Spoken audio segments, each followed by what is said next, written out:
বাংলাদেশে যারা ড্রাইভ করবেন বলেন সম্ভব না। চারপাশে দেখেন এরকম অসংখ্য অটো। এই অটোর ভিতর দিয়ে আপনাকে ড্রাইভ করতে হবে। যারা বিদেশ থেকে আসেন তাদের পক্ষে তো সম্ভব না ড্রাইভ করা, কারণ অসংখ্য অটো। এর ভিতরে আপনাকে এত কেয়ারফুল ড্রাইভ করতে হবে, আপনি যদি একটু ভুল করেন আপনার হেডলাইট ভাঙলো, গাড়ি ক্র্যাশ হইলো, আপনার দোষ। কারণ ওরা পায়ে ধরে রাখবে, ওরা অ্যাক্সিডেন্ট করেও।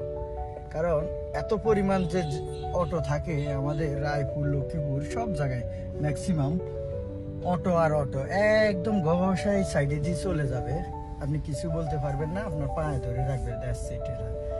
এদের কাজে হইলো লাগাই দিয়ে হেডলাইট ভাঙলো, আপনার 80,000, 1,00,000, 20-50,000 নষ্ট করে ওরা সরি বলে চলে গেল, পায়ে ধরে রাখলো। কারণ অসংখ্য অটো, আপনি অটোর জন্য ভালো করে একটু ড্রাইভ করতে পারবেন না। আর ফুটপাতের কথা তো নাই বলি, ফুটপাত একদম দখলে থাকে। সো এই হলো আমাদের দেশের অবস্থা। এর ভিতরে অটোর ভিতরে চলতে হবে আমাদের, এই আর কি, ইনশাআল্লাহ।